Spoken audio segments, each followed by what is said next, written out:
We are going to be taking a look at the conjunction of Mercury and Mars in the sign of Scorpio. This is a conjunction that's been building up for a while now, reaching kind of a boiling point, a very powerful transit. I'm going to give you 5 things to watch for today, and I'm going to talk about why this transit often coincides with very important but not always easy conversations. So we'll take a look at that. I'll explain that symbolism for you as well. I will also tell you what's on my altar for this week since it's Monday, and I'm going to do horoscopes for the fixed signs today because you've got this Mercury Mars conjunction in Scorpio in one of your angular houses. So that will be our agenda for today. Before we get into it, remember to like and subscribe. Click that notification bell for updates whenever we go live or new episodes drop. Share your comments. That helps the algorithm find us. You can find transcripts of any of these daily talks on our website. Of course, that's nightlightastrology.com. This week, I have a new monthly webinar coming up on Thursday evening. If you go to Live Talks, you will see my talk on the second house. All that grows in our garden is happening this Thursday night from 7 to 9 p.m. Eastern. You get the recording if you can't make it live. If you want to learn more about that money house, where it comes from, all that the ancients thought about it, and how you can learn to read it more sensitively in your own chart, really understand the karma around money in your own chart, that's going to be a really good talk for you. Also, go to Silent Sundays under events. We're hosting a free monthly community meditation gathering once per month on Sundays. You can see the schedule listed. It's free to join. Just click on the link, literally join a Zoom meeting. On Sunday, the 26th, will be our first meeting at 10:30 a.m. If you're looking to add more spiritual depth to your practice of astrology, what I share with my altar every week, considering an altar practice coming to Silent Sundays, I'm trying to provide some more meaningful bridges for people who find this to be a very spiritually relevant part of your life, but maybe are seeking to couple it with a few other practices. So I hope that this will be of service to you. It's free. Hope to see you there. Also, go to courses, click on first year course. The early bird rate for our year one program that begins on November 8th is ending this Friday. So you have still this week to take advantage of the early bird rate for the first year course. There's an informational video at the end of today's talk tagged on to tell you all about the program, everything that you need to know about it. Early bird rates are at the bottom. There's also sliding scale tuition assistance. So if you're someone who'd like to take the program, but you need a little help, maybe exchange rates are high, you're on a fixed limited income, there's a sliding scale there. You need $30 a month. $40 a month, $50 a month. We allow you to work within a sliding scale so that the program can be really accessible for people.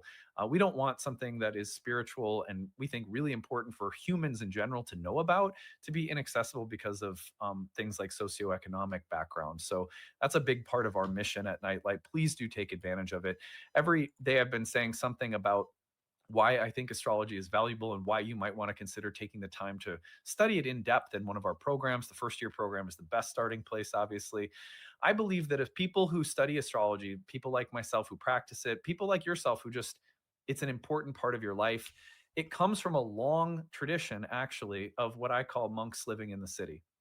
Astrologers are really people who use astrology in a mentally saturated urban landscape, meaning your mind is usually pretty active and busy as an everyday part of life.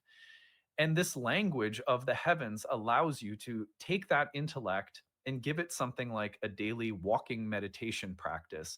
But your walking meditation practice is this moving language of the sky that allows you to see something transcendental reflected in the everyday movements of life in the city. So, who are astrologers? We're the monks who still live in the world. We're the monks who still live in the city. And if you want that language to grow deeper, if you want to find yourself growing in your meditation on life through the language of astrology, studying it at some point is necessary. In my humble opinion, you just can't go as deeply and you can't move to the deepest, richest parts of the practice without a little bit of guidance, without community, without structured learning, a lineage. All of those things I think are really important. So I hope you'll stick around and learn more about the program and consider coming to study with us next month. All right. On that note, whew, it's a big day today. We've got Mercury and Mars conjoining in Scorpio, so let's take a look at it.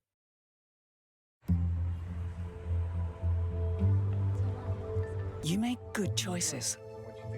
After all, they brought you this far. All right, so here Mercury and Mars are conjoining Monday, October 20th. Now, I want to go back in time because it's actually been a little while in the making. Let's go back just a couple of weeks, and I want you to remember that at the beginning of October, on the 6th, Mercury entered Scorpio, and as soon as it entered Scorpio, it squared Pluto. So that Mercury Pluto square really meant that as soon as Mercury entered the sign of Scorpio, it was immediately doing some pretty deep, heavy lifting. And that conversation, you may go back and even remember, reflect on what was happening in your life around the beginning of October, some powerful conversations, ideas, thoughts, communication, all amplified as soon as Mercury entered Scorpio. But we said at that time there was a full moon, you might remember, in Aries. That full moon in Aries was in the bound of Mercury. Well, Mercury is in the bound and sign of Mars. Pluto was in the bound of Mercury. And we said this initial conversation around the full moon at the beginning of October would be intensifying and deepening as Mercury and Mars actually come together in the sky, which they are now doing 2 weeks later on Monday, October 20th, today. So this is a conversation that's been developing. It's an insight that has been building. It's a breakthrough that has been in process and growing really since that full moon at the early part of October. That might give you a little history to work with, might be useful. And I want you to consider that this is also coming in this week, as between today and tomorrow, the new moon in Libra will also form. Now, we're going to be taking some time for that new moon in Libra tomorrow. Uh, we're starting off with this Mercury Mars conjunction today. We'll do the new moon tomorrow. We'll say more about that tomorrow, given that it's a Venus ruled new moon and that Venus is in Libra. But it's an important moment to even note right now that as Venus is in Libra, she's also in the bound of Mercury. Mercury and Mars's conversation is very important for, even in a big picture sense, whatever Venus is up to in the next moon cycle. So if that's peace, equality, beauty, dignity, relationships, the conversation between Mercury and Mars right now, pointed as it may be, is really happening in a way on behalf of Venus and a whole Venus ruled cycle that's coming in tomorrow. So, that in mind, I think that we have at least a constructive way of looking at this Mercury Mars conjunction, which can be rather intense, and thinking to ourselves, well, whatever it is, it's actually maybe trying to facilitate some greater peace, flow, harmony, or connection according to the upcoming cycle that is Venus ruled, while Venus is in the bound of this Mercury conjoining Mars. So that makes sense. The other thing that's happening really interestingly in the week ahead that we're going to be looking at is this grand water trine that's forming between Mercury, Mars, Saturn, and Jupiter. So there's some layers here that get pretty interesting as the end of October unfolds and we get into our first of the grand water trines. Again, more on that as the week continues. Today, what I want to do is I want to just give you 5 things to watch for, given that these two planets, when they combine, they're very potent. The reason for that is that Mars is in its own rulership, and Mercury and Mars together have a long history of being incisive and explosive mentally, verbally, and emotionally when paired in this sign. So I'm going to give you 5 things to watch for in no particular order that you may notice now, or not even maybe in the last couple of weeks since that full moon, since October 6th, building up to now. So keep that in mind. There might be a little history behind this. Number 1 is the theme of investigation.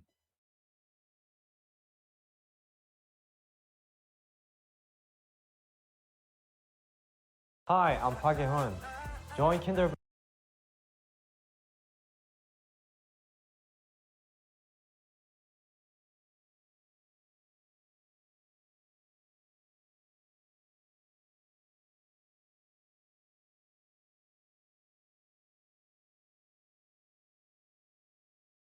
Investigation could be personal and psychological. It could be professional. It could be within a research field. It could be in a science. But the probing or trying to get to the bottom of something, trying to understand something that has been unconscious, trying to interpret your dreams, trying to understand the hidden or secretive dynamics of something that has been maybe hard to grasp up until now. Investigation, as well as punctuated moments of a breakthrough in understanding, an ability to, when you reach the point where you can finally explain something to someone else that you yourself have had a hard time understanding, isn't that one of the most remarkable moments? It happens to me all the time when, like, we'll be watching a show. It's a silly example, but you'll be watching a show and the plot's a little complicated, and me and my wife will be trying to figure it out, and all of a sudden I'll understand what's happening. and I'll go, oh, this is what's happening, and I'll explain it. There's such excitement, even in simple, stupid, little mundane moments like that, because all of a sudden, all the puzzle pieces come together. And the investigation and the inquiry and the inquisitiveness and the uh, feeling of grasping at straws, all of it suddenly comes together in a marked moment of clarity. And you have that incisive, I know now, I can wield the power of this understanding through explanation or something like that. So all of these would be very appropriate for the kinds of things that Mercury and Mars signify together. Number two would be determination. When Mercury and Mars get together, especially in a fixed water sign like this with a pretty strong Mars in its own domicile, you get that feeling that what you set your mind on, you will do.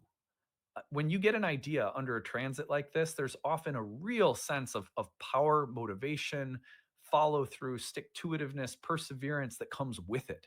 So it's a good seeding moment for ideas that require perseverance and determination and hard work. And, like, for example, this would be the kind of transit that someone might decide, I'm going to become a journalist, or I'm going to go to medical school, or I'm going to go get a PhD in research chemistry, or whatever the case might be. That kind of mental determination that is either a seeding point, or right now there could be some heroic effort that's needed mentally and emotionally to persevere or stick something through. That's important. So that the moment of mental, intellectual, or emotional determination. Now, the other way that this word could be used is that you determine something. I have determined that, like, a moment of incisive determination. This is what I'm going to do. This isn't what I'm going to do. I've determined that this will be the outcome. I've determined that this will be the approach. So a moment of determination can focus us and propel us forward into something that requires some heroic staying power, some resilience emotionally, or it could be that we are resolved. When a person says enough is enough, I'm determined not to stay in this relationship anymore. See that? Mm, you're with it. So that watch for moments of very empowered determination. Number three, words that hurt and words that heal. When these two planets come together, they can convey things that are powerful and true, but not necessarily nice or kind. And I'm of the mindset that at least one of my life lessons with a Mercury Mars conjunction in my own chart has been that words that are both healing, kind, affirmative, true, encouraging, and honest can be done. It takes a little tact. It's not as easy or sometimes as fast as Mercury and Mars, in my chart at least, would like. But I think a challenge for us right now is to consider that honest doesn't have to mean blunt and cruel. Honesty as well as tact and care. That may be why Venus in Libra is ruling this new moon that comes in tomorrow, while in the bound of Mercury, who's conjoining Mars. Can we say something difficult, deep, penetrating, true, revelatory, shows something that has been hit? We're showing our cards, but we're doing so in a way that's balanced and kind. I think it's possible that that happens right now. But either way, the exploration of words, ideas, thoughts that hurt versus heal, honest but and real, are important for this combination of planets. Deep and profound and intense, not artificial, important for these planets, but so too is the idea that the most penetrating, profound things can also be kind and supportive. This is why, by the way, these two planets in the bound of Jupiter, moving into a trine with Jupiter, Jupiter in that maternal nurturing sign of Cancer. The grand water trine coming up suggests that words that hurt, words that heal, thoughts, emotions, actions that have weight behind them can be healing and soft and sensitive, even if there's a great release that needs to happen somehow. And the necessity of it might mean that it's not all easy, but healing can be a part of this. That's the idea. Number four, an emotional excavation. When Mercury and Mars get together, it's a bit like the kinds of moments that come up in therapy where you go, oh, wow, I didn't realize that this memory was connected to this pattern, or I'm excavating a memory for the first time in a very long time, and I'm realizing how something affected me. So any kind of emotional excavation getting to the bottom of things emotionally, bringing up things that haven't been fully processed and giving them space to do so. Emotional excavations, very common, very beautiful part of this combination of planets this week. Finally, the Solucio alchemically. We've been talking about that with the Grand Water Trine. This is a Mercury Mars conjunction that's moving straight into a Grand Water Trine. The Solucio of so much water in alchemy is basically that hard or rigid things become soft. I would say that one of the benefits is that discovery, research, honesty, deep but necessary conversations may actually profoundly soften us, open us, expand us, take away some rigidity. There's, you know, I've had moments in, I've been seeing a Jungian therapist for many years now. And I've had moments in therapy where I say things that are really difficult for me to say, even to myself. And then as soon as I say them, I feel it's like, why was I holding that? That wasn't so bad. And the fear is actually worse than the release. And so there's something about this moment that's leading the way for a big release, a big opening, very fertile space that can open up emotionally. But it may be about facing different kinds of fears or hesitations, and the temptation to want to hold on in Scorpio. That could be a little difficult, but maybe trusting, surrendering, having some kind of faith that the releasing, the processing is going to be healthy and okay. All right. Well, that is what I have for you. Now, I'm going to show you what is on my altar, and I'm going to do some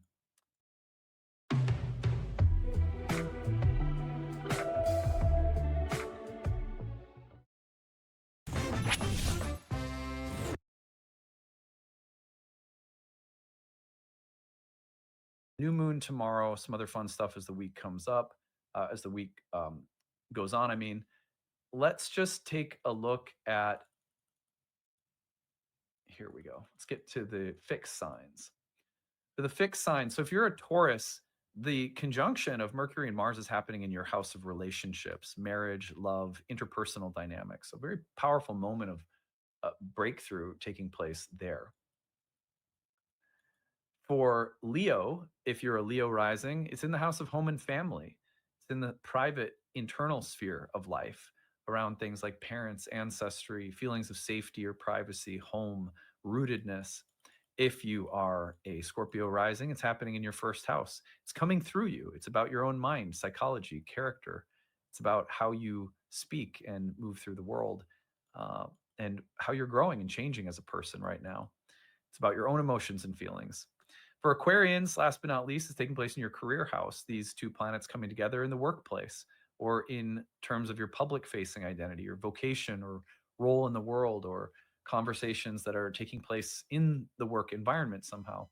So watch for those things. Now, last week I had something on the altar that actually is on my altar again this week because I am continuing to work on it. And that's not uncommon for my altar practice to actually have something that I work with more than once. And as much as I like to switch it up for you guys, I feel like you should also know that some weeks I work with the same thing. That's right, my phone. So this has been part of my attempt to have better boundaries around my phone in the evenings with family and bedtime. Last week I was working on that. This week I'm working on that. So it's still part of what I'm working on right now on my altar, and it has felt really good. And to have the little subtle reinforcement of putting it on the altar, thinking about it as something that I'm trying to be a little bit better with. I think we can be better parents, better lovers, better friends when we don't get so quickly taken, grabbed by our phones. I'm one, I work on my phone, I work on social media. Like, I'm not condemning people on their phones. I like to scroll and look at things and, like everyone else. But I'm becoming more sensitive to bedtime, that routine, and to evening time with the family. So anyway, on that note, I am really excited for the year one program. You're going to hear about that next. I think astrologers are monks who live in the city. If you learn the language of astrology, it's like you're taking time out to take a language that you love. It's actually helping you move like a monk through the city every day. Sort of what it's doing, in my opinion. and it allows for that space to open and for your kind of monastic existence as a citizen in the world to grow and increase in your conscious awareness of this language. It changes everything when you take time to actually study and learn this. There's a lot of people who go through our programs and they experience rapid spiritual personal transformation as they study something at such a deep intentional level spiritually. So anyway, I hope you'll stick around to hear more about it. That is it for today. Have a great day, everybody. Bye. Hey everyone, thanks for sticking around. I'm excited to tell you about our upcoming program, Ancient Astrology for the Modern Mystic. This is our first year course in Hellenistic astrology, and it begins again this November. In this video, I'm going to tell you about the course, the format of the course, and how to register. So let's go ahead and get into it. What is this course about? Well, if you are not familiar, ancient Hellenistic astrology is the earliest and original form of horoscopic astrology. All of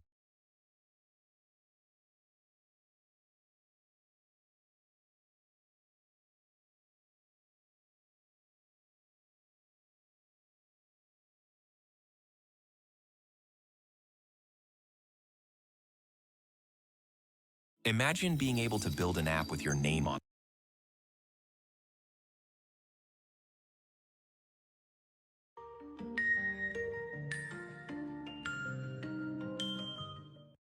Hey everyone, this is Adam Ellenboss from Nightlight Astrology. Today I am going to respond to people who like to give me a hard time throughout the year about my bodybuilding practice. This is something that, although there's really most people on the channel seem to be very encouraging and very supportive, there's this small minority of trolling comments that I end up deleting or removing most of the time.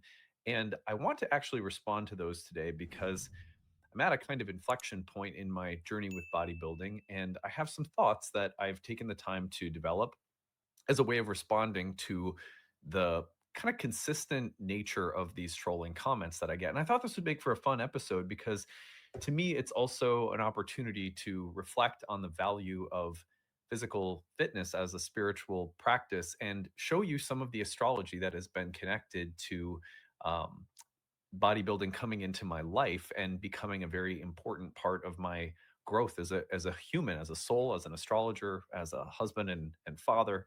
So I hope that you'll find this episode kind of provocative and interesting, and maybe it'll give you an opportunity to reflect on your own journey in some unique ways too. So, anyway, before we get into it, as always, remember to like and subscribe, share your comments and reflections if you've got them. I'd love to hear more about what your own journey has been like with health, spirituality, what practices have worked for you. I love hearing that.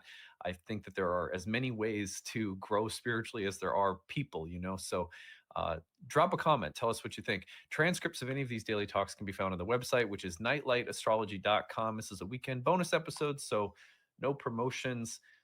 All right, so here I want to start by just reading you guys a sample of the trolling comments that I have received. Now, what I have done for the sake of uh, just sort of protecting the anonymity, even the trolls deserve a little protection. And what I mean by troll, let me be very specific. Constructive criticism, debate, disagreement, I love. I am a person that really honors and acknowledges that conversation and debate should it's healthy and productive for us to discuss things. And in some ways I don't like that things have become so divisive that it's like if we disagree then I hate you, or if we disagree then you go in some bin of bad people. And I'm not like, maybe it's Mars and Gemini in my natal chart that just, I don't know, it just I can't get into that way of thinking. However, there's another category of people who leave comments that are just mean. It's not constructive. It's not, I mean, the difference of opinion may be there, but it's not being conveyed or communicated in a way in a way that's constructive. So to me, that's a troll. A troll is someone who can't just peacefully or constructively issue whatever their disagreement might be, but has to be rude, mean, aggressive, abusive with their language. So anyway, let me give you a little background.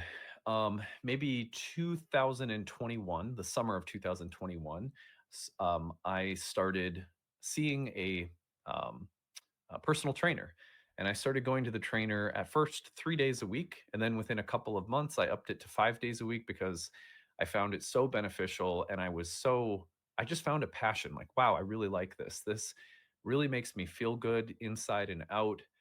And I began a process of recognizing that there was a need for greater physical self-care, physical, and obviously there's a mental component to this and an emotional component that I'll speak to in today's talk. So anyway, around the same time, I was in the process of coming to the realization that a bhakti yoga community, a kind of more monastic style of religious spiritual community, was not exactly, it just wasn't the best fit for me any longer. Although some of the core values and philosophy are still a part of me at a very deep level. And some of the practices too, prayer, quiet, contemplation, meditation, still a part of my life today. However, I think it's interesting that at the time that this community started, it became apparent to me that this isn't maybe the best fit. An emphasis on needing to be in my body, be more embodied, as they say, and to take better care of my body and to get to know it more was growing in me. And this is actually, in some ways, because the focus of this religious and spiritual community was very anti, let's call it, anti-physical material world. Like the spiritual world is what matters. The material world is something that we want to transcend at some point along the spiritual pathway we're supposed to be getting out of here. Um, that's maybe an oversimplification, and certainly there were aspects of this religious and spiritual tradition that also saw the world as sacred and beautiful. But for the most part, there was an otherworldly focus, let's call it, and a diminishment of the value or importance of this world, this body, the health and wellness of the body. And it was just rubbing me the wrong way. I was like, this isn't feeling right. And I find it so interesting that it wasn't feeling right to me at exactly the time that I started this physical fitness, um, adventure. So that's a little bit of the backstory. Now, astrologically speaking, I want to show you this because I think you may find it interesting. So all of this was occurring. I'm going to show you my natal chart. It's on the internet anyway, so I don't I don't mind. Someone published it on the internet. I don't mind showing it. But anyway, here is my natal chart, and the entry into monastic life occurred as Uranus was entering my first house. I took initiation and changed my name. So it was quite a radical shift of identity as Uranus entered the first house. But then as it progressed along into the first house, um, and started getting closer and closer to my ascendant ruler, which is Venus in Leo, the need for greater physical embodiment and the feeling or impulse to completely recreate myself, um, in terms of physical health and even appearance started occurring. It was like, I need to change.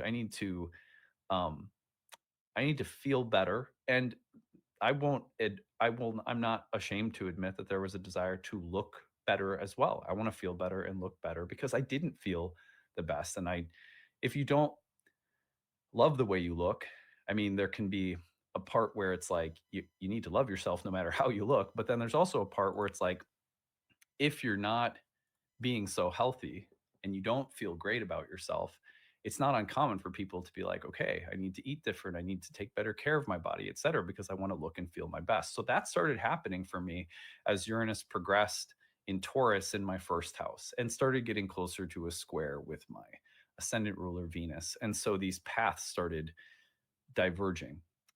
So that's the background.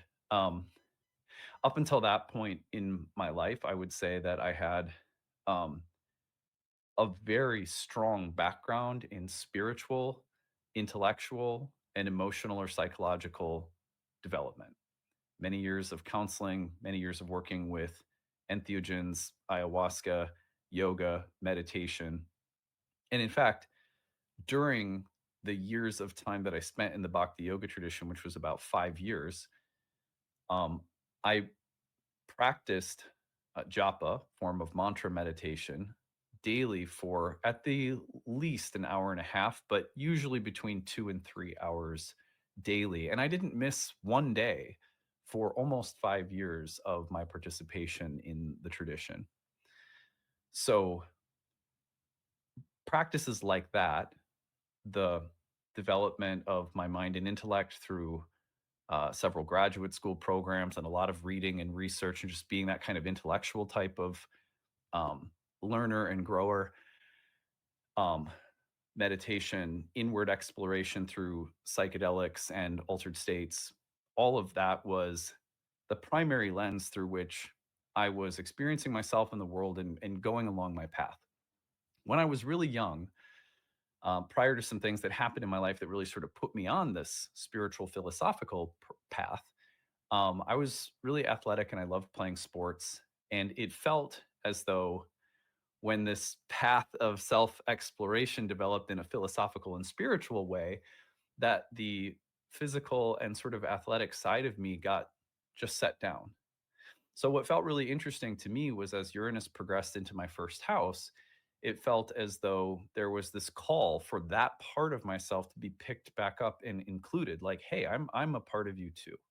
And I was like, okay, cool. So anyway, um, so again, when physical exercise and bodybuilding as a hobby, I'm not like a professional or I'm not, I'm not, I'd love to do an amateur show at some point, but we'll see if I can get there or not.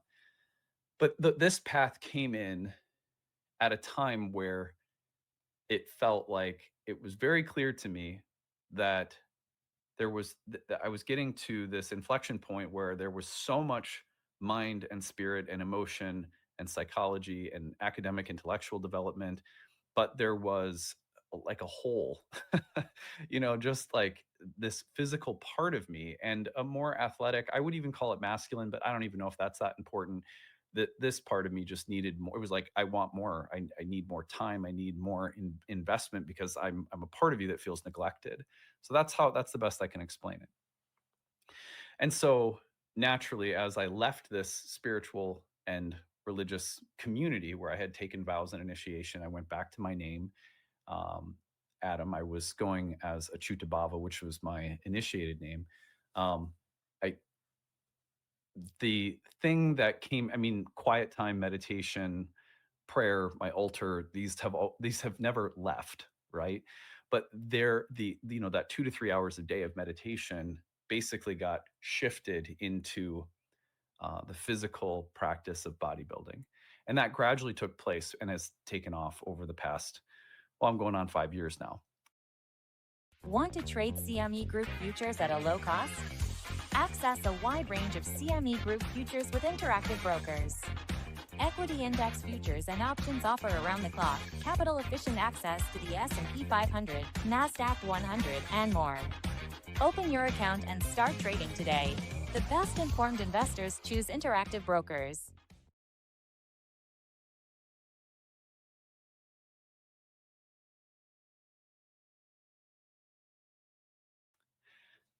So over the past 5 years, I would say easily 2 hours a day, usually 5 days a week, 5 or 6 days a week, depending on what program I'm in from the coaches that I've worked with, has become in many ways what meditation was for me for the previous 5 years.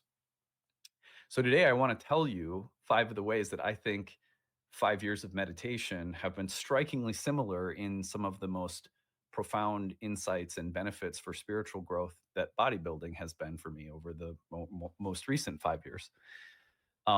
So that's where I want to go. But first, I want to give you a sample of what some of the trolling comments have been like. And again, I'm not like someone who carries grudges or I try to let go of resentments. I just want to show you the kinds of comments that I've received so you have some sense of what they are. You probably never see them because we have a small team of us at Nightlight that curate the comment sections, and if people are being hateful or rude in some ways, we just delete the comments. Rude to others or rude to me or rude to one of our hosts or whatever. Disagreement, fine. Rudeness, no, right? That's the basic policy on the channel. So I remade these in sort of anonymous form based on the types of comments that I typically get. And I typically get these in any episodes that I share something of the bodybuilding journey, or like there were some episodes like a summer or two ago where I was wearing tank tops and people were ripping on me. It's silly. Uh, or sometimes in YouTube Shorts, I'll share updates on some of my progress within a program I'm working on or something like that. And then, shitty comments will appear. It's like there's never really a time I can promise you in 4 or 5 years of sharing this part of my life through my astrology work that it hasn't gotten criticized. What I find interesting is I can't think of one. I really can't even think of a time where the daily practice of meditation was criticized. As an astrologer, I think most people can immediately see the benefit and connection between the spiritual path of astrology and doing something like meditation. But there's a lot of reasons that people have, and some of them are understandable, which I want to talk about those, that they have to think that something like physical fitness, exercise, bodybuilding is incompatible with a spiritual practice. So these are samples. Number one, I call it the spiritual contradiction type of comment. I've made this up, but this is sort of how it goes. It's kind of disappointing to see someone who talks about enlightenment and astrology get so obsessed with the body and appearance. Aren't you supposed to be transcending the body, not worshiping it? Right? That's representative of the kinds of like trolling comments. That one's not super mean or rude, but it's pretty condescending and pretty shitty. So the next one I call the pseudo intellectual critique. This is exactly the problem with modern spirituality. People confuse self absorption with self realization. Building your biceps doesn't build your soul. Fair enough, right? And I've left out, I really think that in my representing these, I'm not being as mean as people often are. But anyway, the next one I call the sort of uh, mocking, dismissive one liners. Guess you're strong. This is like, on those talk shows where they make people read mean tweets about themselves. Guess astrology wasn't getting enough clicks. So now it's flex time. Real deep stuff, man. Yeah, that's a zinger. I had fun. I mean, I wrote that, so uh, but there's lots of those that come through. Let's call it the moralizing troll. I used to respect I used to respect your work. Now, now you're just feeding your own vanity or other people's vanity and calling it spiritual growth. This is a materialistic lifestyle. Oh my gosh. And then we'll call it I'll call it the cynical intellectual. They're all sort of the same, whatever. But anyway, this one is bodybuilding is literally a cult of ego. It's the ultimate illusion of control. How can you claim to study the cosmos while you're staring at yourself in the mirror? Oh, as I feel like in some ways, I want to laugh and be like, yeah, all right, touche, you know. But I do think that these are misguided. I mean, let me just say this. First of all, any of those comments could be broadly applicable to the bodybuilding industry, but you know what? So they could be applicable to the yoga industry. I've been in the yoga industry. We owned a yoga studio for 10 years. And while we tried to be a place of thoughtful dedication to, the yogic tradition and to Indian religious and cultural scriptural traditions at our studio, we tried not to be just this is a place for exercise, right? I mean, we did our best. We had Indian teachers come in. We hosted, you know, um, authentic. I think we hosted authentic yoga at our studio to the best of our abilities as we were learning and growing as human people, on the yoga path in the West. Uh, but the yogic industry, broadly speaking, could be said to be vain, self-absorbed, materialistic. Those are fair criticisms that I myself would have made at times of the yoga industry. What to speak of the astrology industry that I'm a part of? There are there are a ton of very shallow, materialistic, self-centered, vain forms of astrology that promote nothing but self-indulgent, ego-gratifying perspectives, right? So I don't know how far we can get if we stop at the gates of something as broad and big as the field of fitness or bodybuilding and say, well, it's all just vain and materialistic, because you can really, like, in this world, I don't know one field that doesn't have, it can show up that way. Anything can show up as materialistic and vain. And here's the thing for me, I have to stay very close. I'm only speaking for myself. I have to stay very close to, my own culpability. I have to try to stay humble and close to the fact that I can become a hypocrite in 2 seconds when my mind becomes judgmental, or when I become self righteous, or when I think of myself as better than other people, or when, it's like what keeps anything holy and sacred is how close we stay to humility, service, heart, compassion, um, care, forgiveness, empathy. And to me, what's been amazing is that, in my little journey into fitness and bodybuilding, if you look for enlightened, special, heart-centered people whose physical exercise, self-care, bodybuilding habits and programs are very enlightened, you'll find them. And if you look for vain, superficial, materialistic, ego gratifying practitioners and people in the field, you'll find them. So the difference to me lies in me and the approach I take. So, anyway, all of that being said, in the background, again, I want to remind everyone kind of where I started.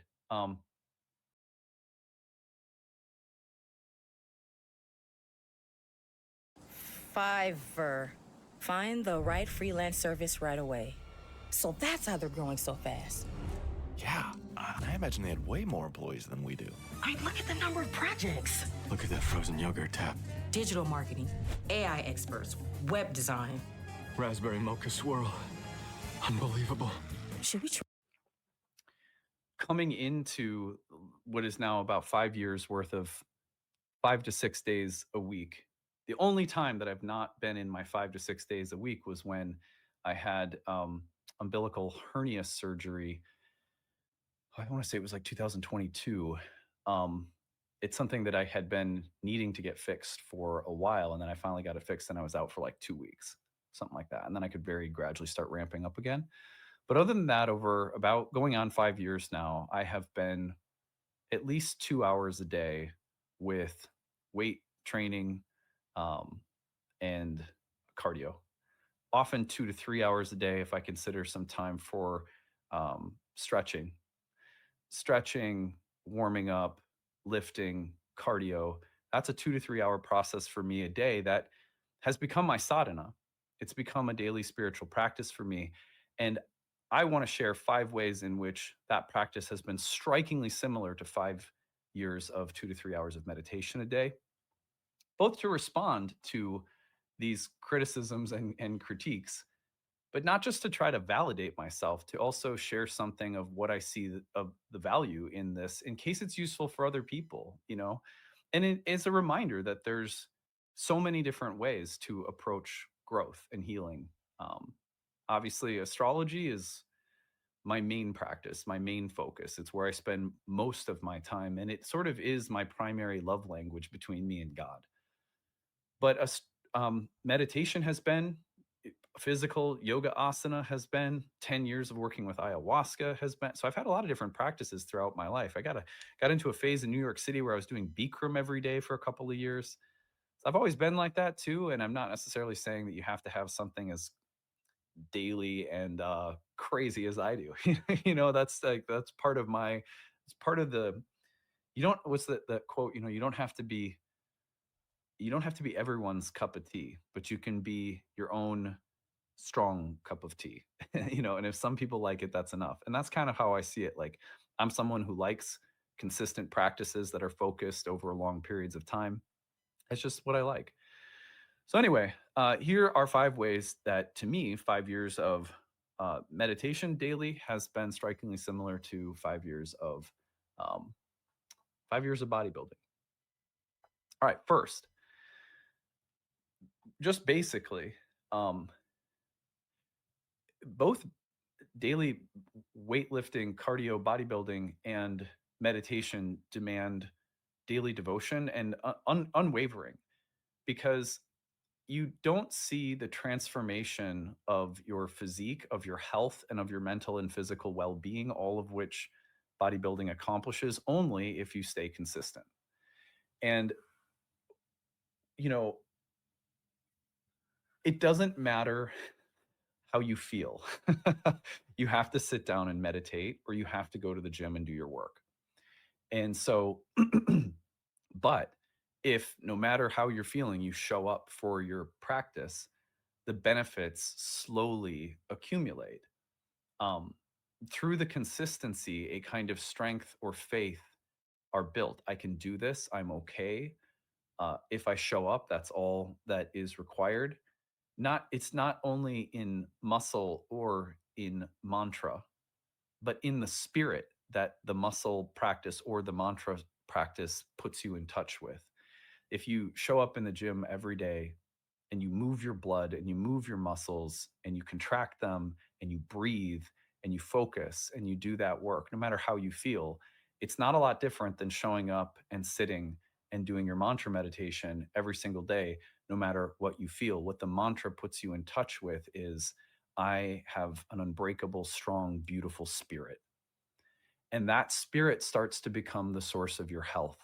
It starts to become the source of your real wealth, your real integrity, your real sense of happiness, the byproducts of which are often greater mental and emotional well being, or peace, or thoughtfulness, or greater discernment, or greater awareness. But they come because this daily rhythm cultivates humility, resilience, and focus. You develops humility because you have to get through it, and you realize, "Wow, I'm pretty weak." I'm not so focused. I'm not so disciplined. There's a lot of voices in me that want to quit or make excuses. And I have to allow for those things to be a part of me, but to sit through them and, listen to them. And it becomes like a group of, like, it's like the Lost Boys in Peter Pan. It's like a whole crew of voices that don't love how they are, don't love how you are, or they don't want to be there, or and you got to let them be present and still breathe and move your muscles, or still move your prayer beads and say your mantras. And this intimacy, this trust starts forming over time. And I have experienced that in both mantra meditation and, you know, the daily practice of fitness. Um, the other thing that both reveal over time is an awareness of subtle patterns.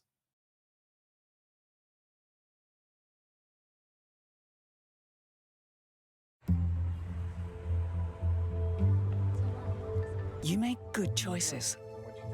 After all, So, years of steady meditation taught me how to notice small, invisible fluctuations of mind, tension, breath, mood, the quieter movements of awareness itself. And I'm not alone in saying this. If you meditate for a long period of time, consistently, day in and day out, your ability to recognize small, subtle fluctuations and to have greater relationship with them, not necessarily control, but relationship, is profound. That's one of the most beautiful blessings of meditation, that greater awareness and sensitivity allows you to flow through life more peacefully, more thoughtfully, with more care. Oh, wow. What that is a deep, profound benefit, which is why, by the way, we're starting our silent Sundays, and I still sit in silence regularly. Not for my 2 to 3 hours, because I have a different practice is taking that big chunk of time, but it's still a smaller part of my life almost every day, just sitting quietly. So check out our silent Sundays starting October 26th. Come sit with us. It's free. Just come sit in the quiet and benefit from it. It's amazing. But actually, bodybuilding has revealed similar subtleties in the physical realm. And I used to think one was more important than the other, but what I've realized is that both are interconnected and so beautifully relating to one another all of the time. The body is always shifting, adapting, recovering, resisting, responding. when I have to go through a process of like, how do my joints feel today? How flexible or open do I feel today? How does my breath feel today? How does my energy feel today? I become aware of how I slept last night. And I become aware of how I slept last night is connected to what I did right before I went to bed or what I ate. I become aware of how much time I need between eating and sleeping so that I sleep better, so that when I'm doing my lifts, I can feel that subtle difference in energy and presence and awareness and motivation. Those may seem like small things, but that's the things, those are the exact things that you learn. You learn how finely tuned and interconnected all choices and rhythms and patterns and everything's connected in our day to day physical body and its connection to our mood, our mindset, our ability to be present and do something difficult. A lot of life is about having to show up and do things we don't necessarily want to do. It helps tremendously to be able to show up for things we don't want to do and make effort, like very sixth house, make effort, but to be able to adapt, respond, move through spaces of effort with grace and flow and like a willingness of spirit. I know that this exertion is not what I want to do, but if I do it and show up with heart and courage and dedication, it actually builds the vital spirit in me. And I feel good and I feel glad that I did that. I heard on a podcast, it was like a Huberman podcast, that there's a part of your brain that grows it grows parallel to your ability to do difficult things, and it gets more capable of doing difficult things. Mantra meditation is a difficult thing for most people to sit down and do something consistent and focused. Um, Bodybuilding's the same way. So, in both practices, long term attention to small, subtle things becomes a path to greater peace, self understanding, and harmony. And in bodybuilding, what's really incredible is you actually get to see the results. Um, I'm not saying you can see the results in meditation, but often they're a little bit more metaphorical or psychological. Sometimes insights in meditation will lead to changes that you make in your life, which can be really profound and very observable. But what I love about bodybuilding that's sort of unique is that the awareness of these subtle patterns, the connections between diet and mood, the connection between recovery time, rest time, and performance in the gym. You start to become so aware of those things when you do it day in and day out over long periods of time. And what I love about that is that UTS is Australia's #1 young university. We are very proud to be consistently part of the top 100 universities globally, as per the QS World University Rankings. you then get to see results if you pay attention and you get the message, you hang up the phone, oh, I'm going to make that shift to what I eat or how long before bed or how much water I'm taking in, or whatever the case might be. The shift you make, you start you make that shift, and then a month or two later, after staying consistent with that subtle feedback you got, all of a sudden you see a development that you never saw before, and you can physically see it in your body. I love that. I think it's so beautiful. It's like our bodies are like sculptures we can mold and work with. I don't like to think of it as like something I'm hammering on, right? I like to think of it as something that I'm gently, softly over time imagining like a piece of art, and I love that. I think it's so cool. It's so interesting to have that kind of intimacy with my own body, which I never had before. So I really love that. Cleansing and purification, both practices, mantra meditation and bodybuilding, to me are very purifying, one through the stilling of the mind, the other through the exertion of the body. But meditation clears the inner atmosphere. Bodybuilding clears the physical vessel. You notice that there's a lot of care and attention paid to the aesthetics of temples in India.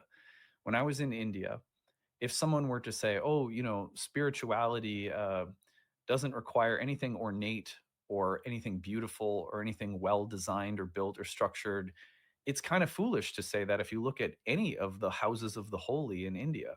I think our modern Protestant kind of Christian background, it's very minimalist. It's very almost like anti-art, anti-Venus. It's very clean and sterile and sort of empty. And it sees anything ornate or artistic around the sanctuary as almost like an affront to the divine, like, oh, that's just worldly or that's just material. But actually, in my experience in India, for example, every day, the cleanliness and care and hygiene of the temple is so important. But that means flowers and incense. That means beauty, and it's like so sensory. I've never been to a place that was more holy and more sensory than India. It was like, this is beauty. You can taste, touch, smell it. And this is co present with this place where you're connecting with God.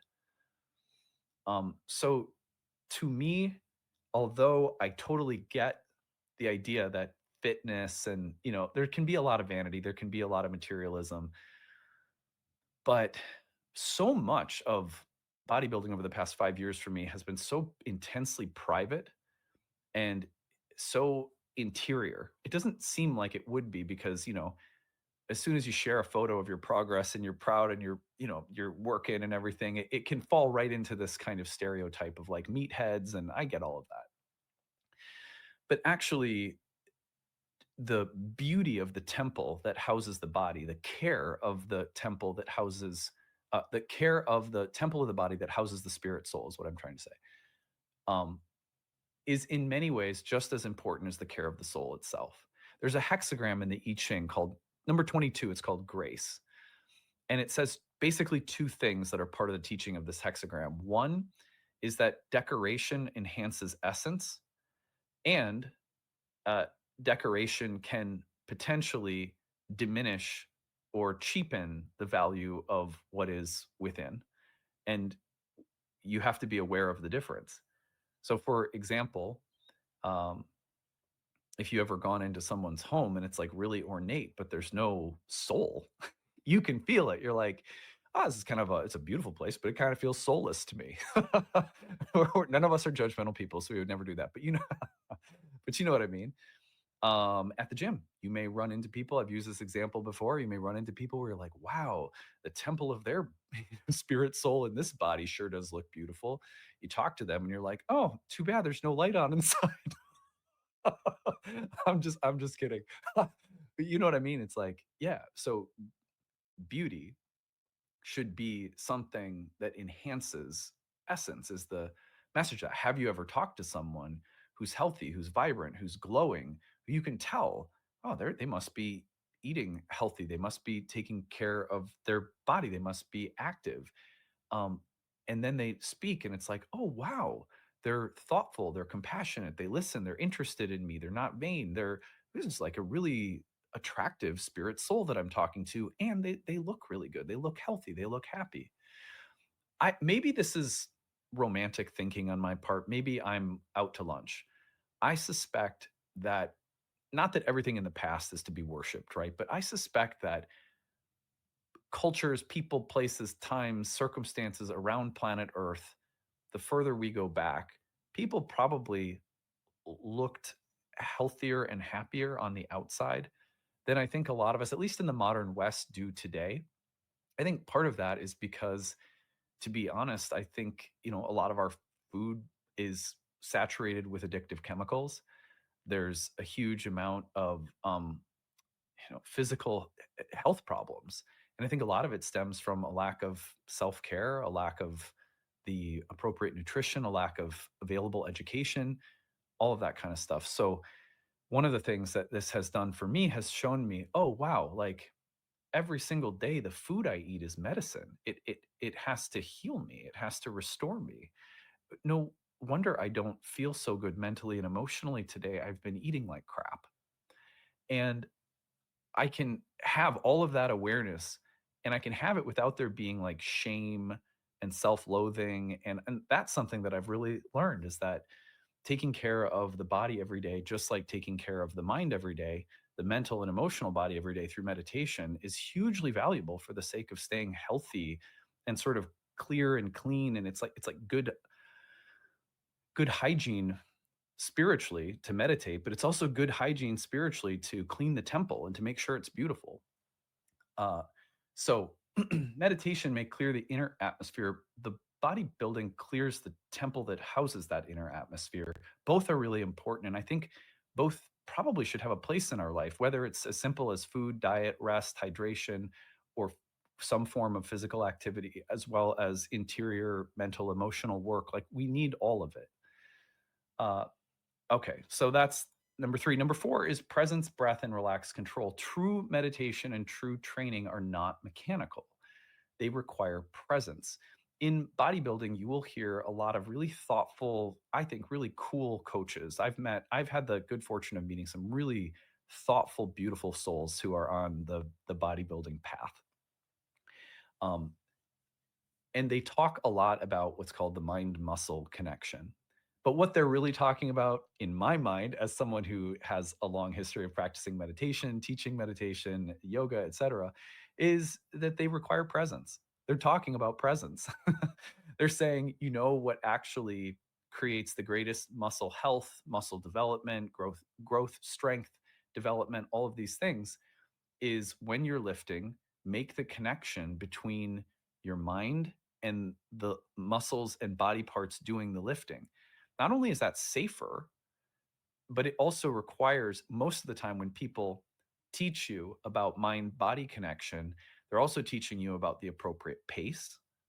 You don't just like throw weights around. Like one of the things that really, it almost like hurts my heart, I swear to God, as someone who's just very sensitive, I guess. I go into the gym, I see both young men and old men and women uh, throwing weights around that are way too heavy, using momentum, clearly torquing their joints. Um, and I just think to myself, oh, yeah, it's like in yoga, it can be the similar thing too, where people try to, you know, they try to get into all sorts of, you know, positions, and we don't think about the benefit of a simple forward fold or something just done deeply and sort of thoughtfully.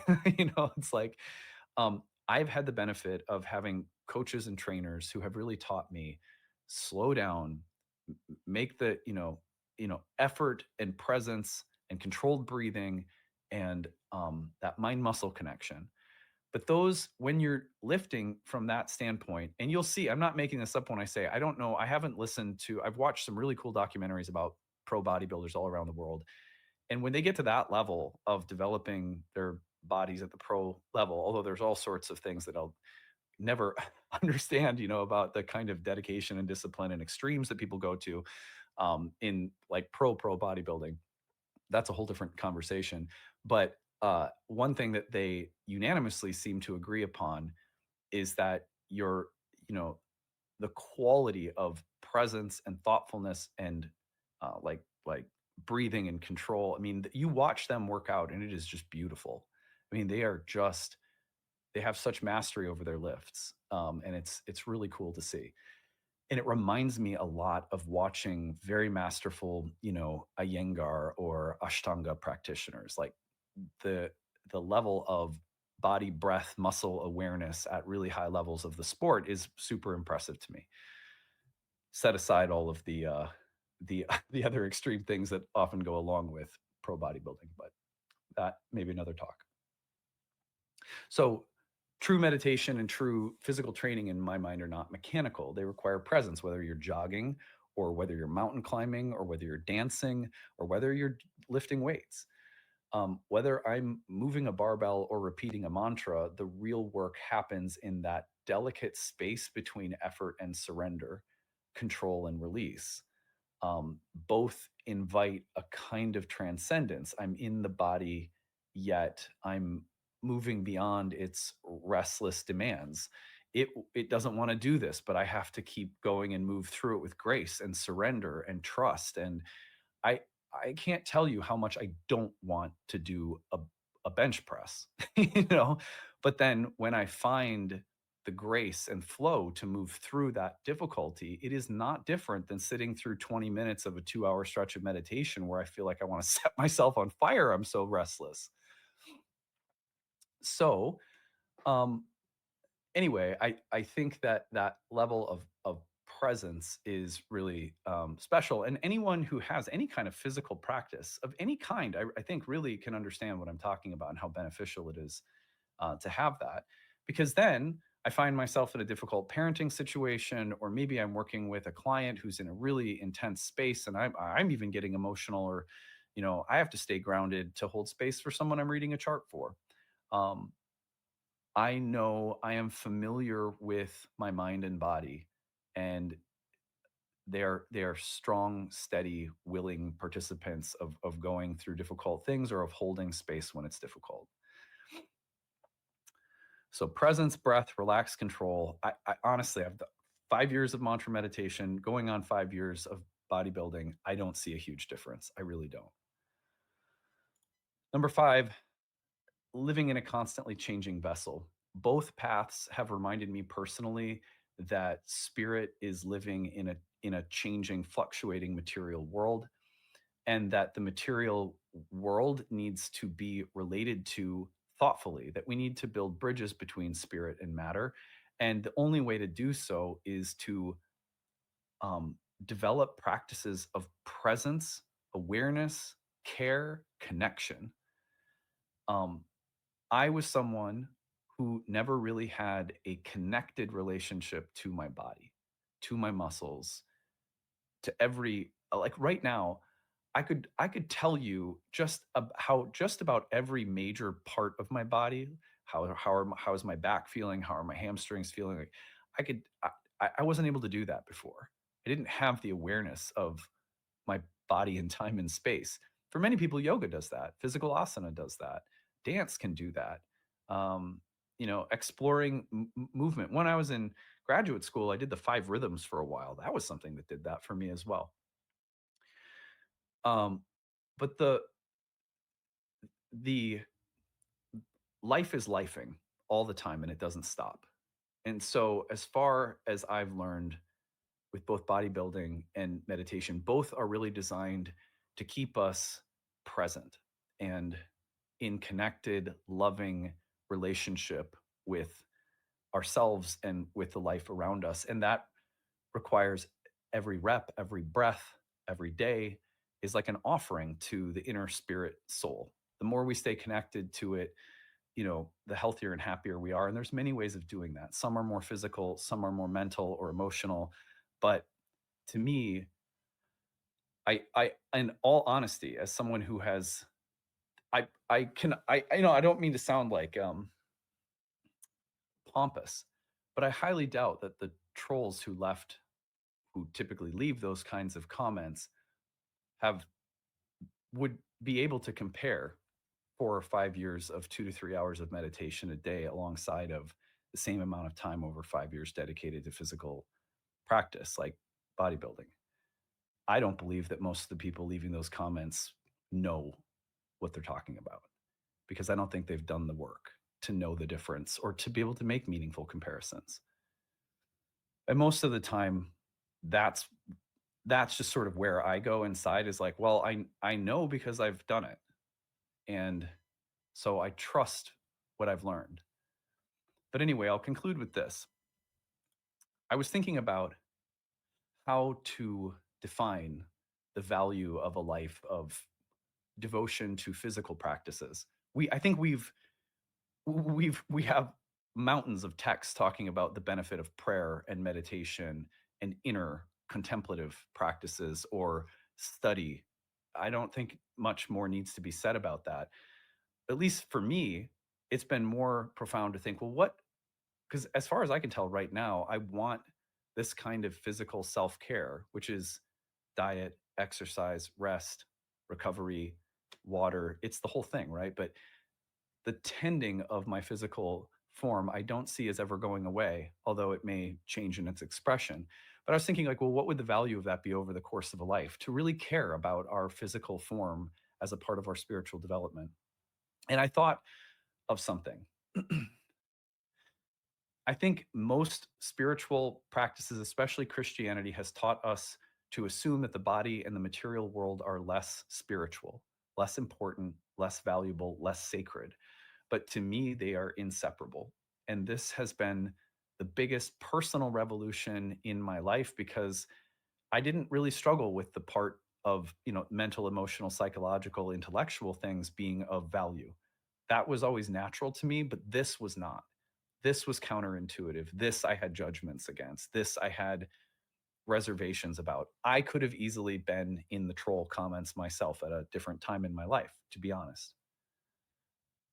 But what I've learned is that the body and the material energy and the spirit soul are inseparable. It's like yin and yang. They are part of a sacred dyad that is the cosmos itself in some way. To me, the most meaningful part about looking in the mirror isn't vanity. It is the celebration of health, dedication, the time that it takes to build anything of worth, which includes my spirit soul and the temple that houses it. And so, one way that an image that came to my mind is like, well, you're going to die someday. So, what's the value of putting all this work and effort into how you look? It's not just how you look, it's how you feel. And the two are actually closely mirroring one another for most of us. But like that, you ever seen those sand mandalas that the monks make? They make these beautiful mandalas out of like little grains of sand. And then as soon as they make it, they sweep it away. And it's this beautiful meditation on the value of things coming together and arising in intricate, beautifully arranged patterns and designs, and then getting swept away again. And so what I find most amazing is that not that I'm under any illusion that I'm going to live forever, or that I need to look good forever, that I need to be afraid of aging, that I need to be afraid of mortality, that I'm not aware that everything is impermanent, but rather that in this life, I can build things creatively of tremendous value. I can write books, I can create content, I can do something special with my body and build something out of it. And then I can allow it to be swept away. And you know what? Every day, training is actually like that for me. Because let me tell you, at the start of my workout, I'm always jacked. I'm usually so excited. By the last reps, by the last exercise or two, I've got nothing left. And where I started feeling strong, I now feel like, gosh, how small is the you ever seen like in movies where they have these battles and the battles are going on for 30, 40 minutes worth of drama? It seems, actually I this thing that I read was like, yeah, most actual physical combat, swords, axes, all this stuff lasted a very short period of time because of how quickly humans get exhausted. So we imagine that these battles like the Vikings or Gladiator, all this stuff, we imagine that they lasted very short periods of time because of how quickly our energy runs out, because how quickly we exert ourselves and just the tank is empty. I thought about that so many times when doing these physical exercises, because you come in feeling like Thor, and then like an hour and a half later, I'm like, dude, I'm spent. I have nothing left. And there's that mandala again. I come in and I build something and I gather all these impressions of myself as strong or capable, but by the end, they're all gone, and I'm empty, and I have to go home and feed myself and drink water and rest and sleep. And there's this dance of like strength and weakness, full and empty, that I love. I love the dance of that. And what is a human life? What is a physical life if not on some level just that? We're full, we're strong, and then we're weak and we're empty.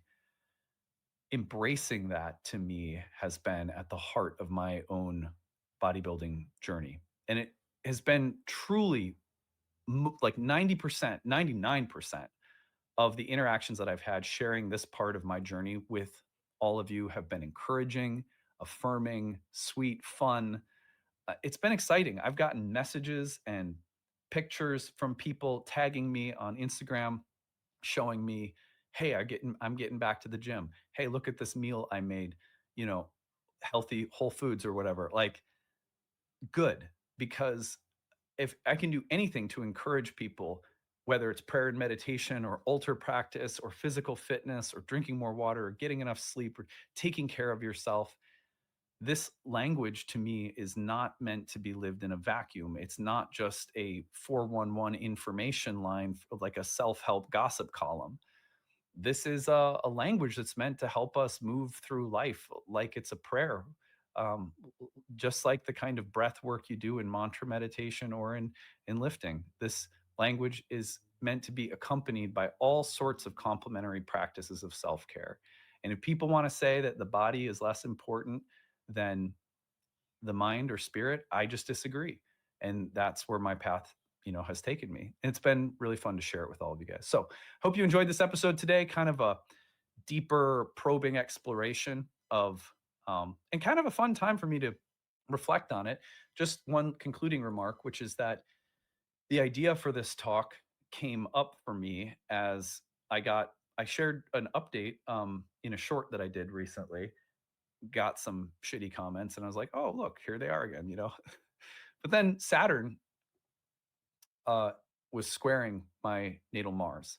And I went through a few of the most challenging weeks I've ever been through in terms of motivation and being like, oh man, I am just really struggling. And then it, Saturn separated from my natal Mars, started feeling better again. And the idea for this talk came up. And I thought, yeah, this will be fun. So anyway, I hope that this has been interesting. Hope you're having a great weekend, and we will see you again tomorrow. Bye.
Hi everyone, welcome back to Nightlight Astrology. It's me, Dana, and I'm here with Alex and Whitney today to talk all about astrological self-reflection, particularly through the lens of shadow work. Before we get into it, we have a couple of announcements for the channel. The first is that Nightlight's first year astrology certification course is getting ready to begin. The next cohort begins on November 8th, very, very soon. Early bird payment is only available until October 24th, so be sure to get on that if you haven't already. Be sure to sign up. And tuition assistance is available, so don't hesitate to reach out if that's something you would like to ask for. Nightlightastrology.com, and there you can also find information about the upcoming immersive retreat called the Oracle Within. It is June 6th through 13th, 2026. It's in Mexico. It's going to be fantastic. So find out all those details on nightlightastrology.com. Whitney and Alex, what's up? So excited to be here. Happy to see you. We're happy to see you. It's been so long. I'm happy to see you guys too. The fall is busy. It's a busy time of year, I know, for all of us, but yeah, I'm grateful to have some time to talk astrology with you guys. And especially this topic. This is like one of my favorite things to talk about with astrology is self-reflection, self-inquiry, and then adding on the layer of shadow work is really interesting too. I'm kind of curious before we get started, is this something that you two have done before? Like whether consciously or just sort of by accident? This is my literal favorite thing to do and talk about. This is what I do in energy work all the time, is helping people access the subconscious and clearing out shadows, things that are causing shadows. And it's been probably the most healing type of work I've done for myself, and a very long journey of engaging in it, but I am so excited to talk about this. I think it's going to be a really empowering and fun conversation. I agree. You know, I feel like one of the biggest strengths of astrology and astrologers is the way that we can sort of shine lights equally on all of these various parts of the chart. And it's so interesting because as a trained astrologer, when you look at a chart, you don't yet really know which placements, qualities, etc. are the shadowed the shadow work, right? Are the things that are in the shadows. And so it becomes just that much more important, right? When engaging in client work, to really be able to sort of ask the right questions and approach the entire chart with sensitivity, right? And I know I have, in learning astrology, I have also been able to recognize my own shadows as well, which is just such a gift. Yeah, when I was thinking about this topic, my initial thought was I want to make this clear for someone who's not an astrologer, how they could do this with their own chart, because that was sort of how I got started in astrology in the first place. And I didn't even have the language to know that that was what I was looking for, but I needed some guidance to look at my chart on my own. But certainly there's plenty of astrologers listening right now. And I think the point about how do we take this with client work is really, really important too. So I think something for everyone today, hopefully. So let's start with just birth chart self-inquiry. This is a phrase that I've used, and I'm sure other people have used as well, but I think this is like the essence of what we're talking about here. Reflecting on the archetypal symbolism of your placements through the lens of your lived experience, in order to gain a deeper understanding of yourself, your patterns, your path, the deeper truths of who you are. And I feel like this kind of reflection is really, really useful because it gives you a spiritual perspective on your life. Because so often we're looking at our life through the lens of the ego, which is good. Like there's nothing wrong with that. We need that to navigate the material world. But the birth chart can give you a different point of view, a different angle, a spiritual angle, and it helps you make sense of your life in a way that can bring about a lot of healing and clarity. Absolutely. And you know, one of the things that this kind of reflection has done for me is it's really helped me take away a lot of shame, like I'm wrong. There's something wrong with me. And I remember when I was getting my first couple of readings, when I was still kind of skeptical about astrology and not sure about it, and because I knew astrology as like horoscopes in newspapers, right? That are general and you can kind of make mean anything. When I was getting these readings, I was realizing, wow, even the stuff about myself that I have not liked or has not served me in a healthy way is perfect. It's there. It's represented, and that's one of the reasons that I do like the system of like saying, Saturn's in fall or Saturn's in exaltation, because it gives you this reflection of yourself that's not to shame you, it's to say all of you is right. And that the shadows, the things that are difficult, what I love about astrology is it gives you another prism through which to look at those. So it's like you may have been experiencing one kind of manifestation of those patterns of energy in your chart as indicated by the planets. But if you look at them from another perspective, that same constellation of planets, those aspects, the stellium, whatever it is, can mean something totally different, and often something very much in line with your soul's desire for this lifetime, in a very fulfilling way. So I think it's very empowering, and it just lets you know you're as perfect as the night sky. You don't go outside at night and look up at the moon and say like, hey, could you move over a little bit? Like, could you be a little smaller? Could you be a little bigger? Say it's beautiful. It's the moon. There's the same reflection of that. Oh, that was beautiful. That was so well put, Alex. And I love that you bring up the idea of the birth chart as a prism. It almost reminds me of what Adam always says about turning the jewel, right? And I think there's something really key to that concept here, because the birth chart in essence is a reflection of our karma in life, right? It is the promise of our life as it unfolds. And what that means when we look at that, I think one of the key pieces that we have to remember when we look at our own birth charts, when we look at other people's birth charts, is that we must suspend that moral judgment, right? It's the concept of there are no good charts, there are no bad charts, right? Because the symbols speak in so many multivalent ways that it's all about expression, right? And those things light up at different points in your life due to transits, etc.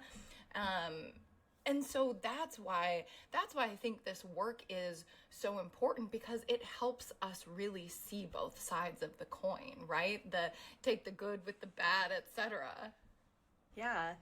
And to both of your points, it helps us see that it's not good or bad. Like, that's what the spiritual perspective is. It's the point of view that does not judge. It just can accept what is, for what it is. So let's talk a little bit more about shadow work. There's this term called concept creep. This is going to sound kind of random, but I promise it's not. Concept creep is this idea that words start to kind of lose their meaning over time when they're used out of context. And I feel like shadow work is one of those phrases where it's like, we use it all the time. What does it even mean? And I am not going to pretend to be an expert on Jung. I'm not. I've read some of his stuff. I've studied psychology. Like, I have an MA in school counseling. I know about psychology. I know about Jung, but I'm not like a Jungian, right?